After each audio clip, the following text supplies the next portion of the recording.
They didn't come. Not to the vows, not to the dinner, not to the dance.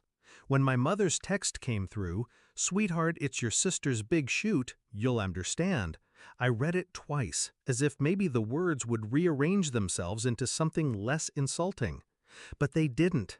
I stood in my wedding dress, the one I paid for with 2 years of overtime, phone in hand, my husband watching me from across the room. He didn't need to ask. He could read it on my face. I smiled, slowly, deliberately. That smile was not forgiveness. It was a promise. They always told me family comes first. What they meant was her comes first. I grew up in her shadow. She was the golden child before she could even walk. Beauty pageants, dance recitals, piano concerts, I was the unpaid stagehand to her main act. Birthdays, holidays, even my graduation were rescheduled around her appearances. The first time I ever heard my father's voice crack with pride was when she landed a modeling campaign at 19. He didn't sound like that when I told them I'd gotten into grad school.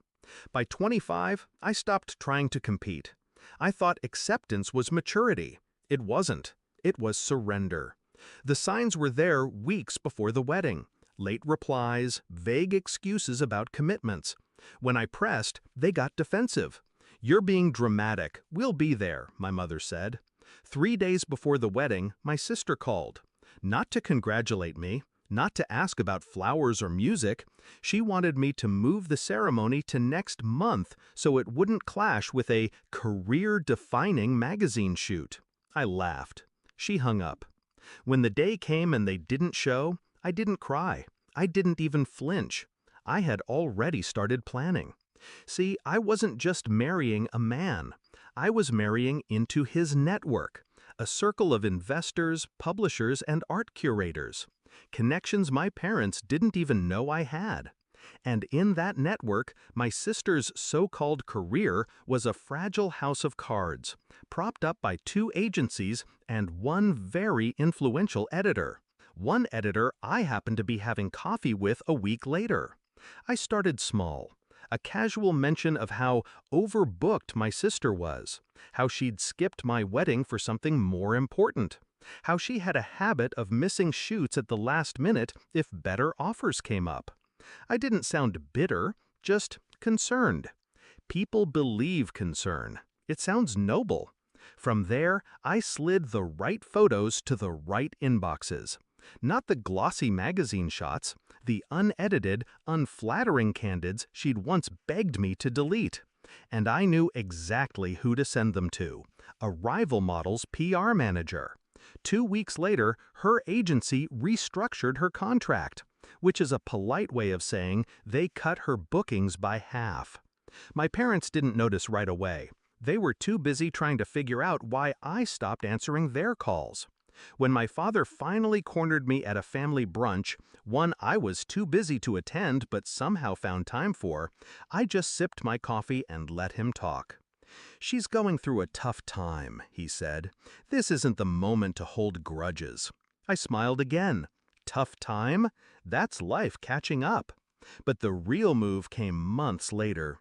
One of my husband's friends, a gallery owner, was looking for new faces for a campaign. My sister's name came up. I made sure to be in the room. I leaned in, whispered, "She's unreliable." Left my wedding for a photo shoot. Imagine what she'd do to a brand deal. Silence. Then her name disappeared from the list. By the time my parents realized her bookings had dried up, she'd already sold her car and moved back into their house. And that's when they called me. Not to apologize, not to admit they'd been wrong. They called because they needed money. The irony tasted sweet. I met them at their kitchen table, the same one where, years ago, they told me I was being selfish for asking why they never showed up for my college awards night. My mother's eyes were tired. My father's voice was quieter than I'd ever heard it. "She's your sister," he said. "We're family. We need to help her." I set my checkbook on the table, opened it, then closed it. "I did help her," I said. "I helped her see what it feels like to be second place." They stared at me like I'd grown horns. I stood, slid my chair back, and looked them in the eye. You skipped my wedding for her. You've skipped my life for her. You made your choice. Now I've made mine. I walked out without looking back. People think revenge feels like fire. It doesn't. It feels like ice. Calm, clean, absolute. And as I left that house, I realized something. They'd never expected me to win. Never imagined I could outplay them. That's why it worked. Because I smiled. And they thought the smile meant I'd forgiven them. It didn't. It meant the game had just begun.